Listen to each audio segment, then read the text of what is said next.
haddaan taageerana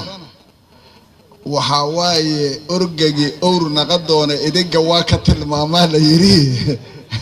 inay dawladnimo soo waday dalka hagaajaysan ku taageero hadda meel yaraan ka tusaa oo saaxiibkay Cabdi Barre wuxuu yiri 37 aadimato yiri xilliga ramadaanka 17 maalmoodna waaye marka inta la joogo marka hadii birsan hadii la isbarbar dhiga marka waxa u maleeyahay laba ruux waaye habeenkii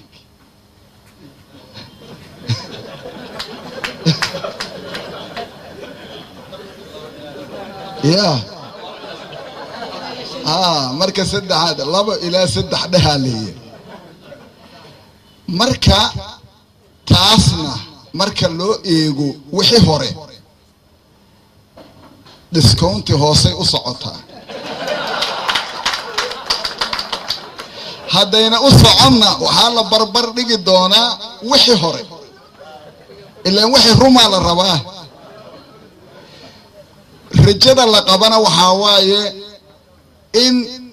meeshii laba ay ka ahayd hal la keeno ee halkii la waaye zero la keenaa la rabo istiraatiijiga waxaana u daliil hood ka arkaysiin in gudoomiyihii degmada talada loo dhiibay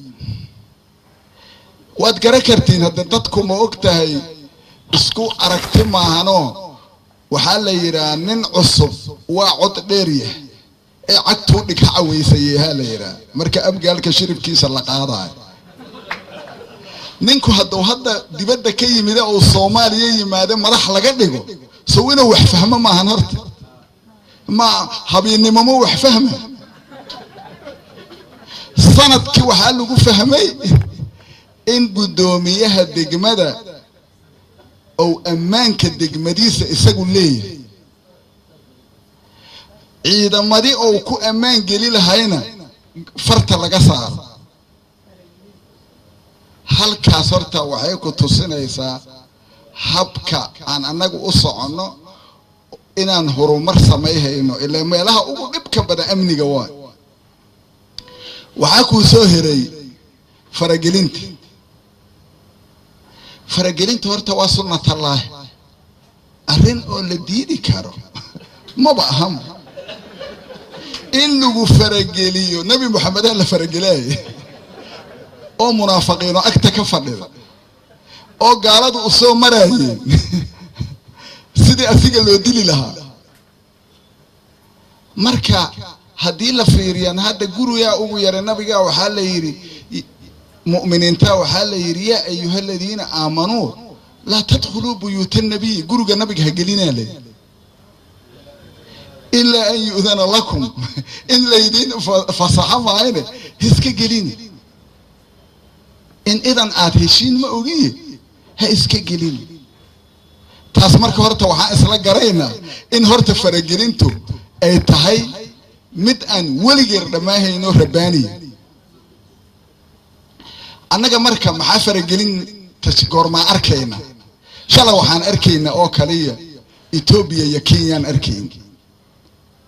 badda isheenu ma gaare maanta waxaan fahamna marka ishaan meel dheer wax ka aragay dhaca la yiri badda ka xagaan hadda wax ka aragnaa maxaa sababa waxaa sababay markii carabta inta tashatay jaamacadda carabtaan anagu kamid ahayne ay cunaqabatayn saartay dawladda Qatar oo iyaduna jaamacatul carab kamida Soomaaliyana lama wicino lama dhihin arrintan la arko lagama qayb gelin Soomaaliya marka ileen iimaankiya ku soo naqdee Soomaaliya ma ogtahay hadda iyaan dhaweeda markii aan tagna waxaad ku garee in iimaanka ku soo naqday markii aan Burundi tagnay oo ilmaheeni dhalinyarada ahay ay inta Ethiopia iyo Kenya iyo reebeen ay final ki yimideen ayaan rabna anagu u aadna inaan koobka soo qaadno nin Algerian ah ay ag fadhiyay oo wasiir hore u ahaa jira sportsna aha markuu ciyaartay aragiyo wuxuu yiri Soomaaliya iimaankiya u soo noqdo wiiri asaan ka hubiyo anigu iska sheegi ma Soomaaliya iimaankiya u soo noqdo waxa keenana hay iimaanka ugu soo noqdo ilmahan adkaaha ayaa keenay maxay la qofaan iimaan lahayn adkaama kar tanatiyay joogeen hadii ay adkaahayaan sanadii 27 sano maxaan final u aadi weey annaga marka iimaankii maadaama nagu soo noqdo waxa la yiri marka dawladdu waxay tiri annaga dhexdhexaadaan seed u dhihi kartaa dhexdhexaadaan hawa ya Soomaalida aan naqin waleema ihidin imaaraadka iyo sacuudiga iyo waagiyaha ku bari qof Soomaali oo dhahay annaga dhexdhexaadaan oo xurriyadaas qabta say ku dhacdo annaga iska lahayna waa meeshaas marka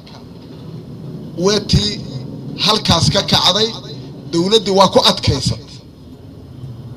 dawladdu hadda maxay haysataa hal dawladay saaxiib la tahay oo qadar awal hal xabo ma hayna ogow waxay heeday la wala ana hal dawladan ku tiirsanahay oo annaga saaxiibna ah oo cawada aan intuu orodno war dhibaatadana nahaysay gacanaga si aan leenahay oo jaal ma jiro kaliya annaga instrument naga la ka dhigay waxaana la dhahay wibiga Niil dhibaato ka jirta waxa isku heesta Masar iyo Ethiopia idinka dirisay wax ka dhahaana la dhahay war annaga waxaan ugu naalnaa annaga wibiga kii shabeellaha dhaxaa iyo kii jubaabana la ka annaga nafteen oo dalkaas annaga teeniyabana haysatee Masar ma iidu inta duusha la dirirto annaga ma u shaqeeyeen annaga waxaas oo dhan shala waa u jidbaysneen hadda waxaan fahamnay maxaad aad faa'iido haysaa maxaasadanaho iigu jira aan taagay taasuna waxa waaye ninkii beer fala hadda dhihi ma karna ma taqaana kelimadi kale oo isticmaalay ma karnaa cambuula waa leeyahay ha cambuulu leeyahay ninkii beer fala annaga ninkii wax noo qabaaya gacan wixii markaas waa sii hayna laakiin niman wax noo qabayno annaga nagu danaysay aqbalay meen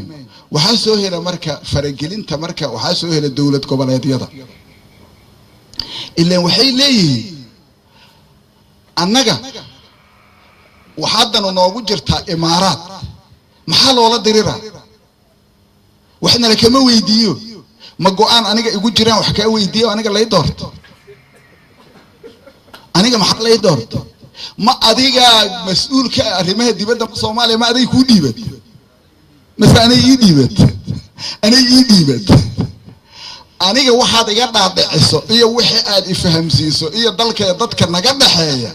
wixii aad ifahamsiiso oo marka Soomaaliya u qalma ilaa eedo anay ifuulee wax ka dhigansaa laakiin adiga ana rabe adigu waxaan raba dheh khasab maxan mas'uulka ah markaan uu hada adiga warkaaga yeela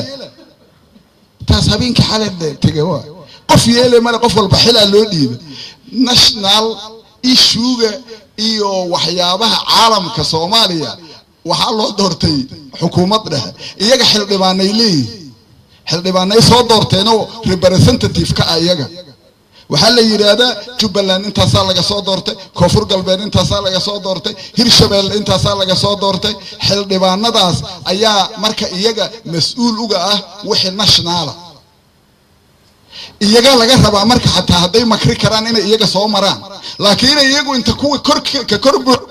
iyagu yiraahdaan anaga warkeena la dhageysan warkii meetalayo Jubbaland oo laga soo doortana aawayo oo go'aamada gaaro baarlamaanka ayo inta go'aanka gaaray asugu yiri wala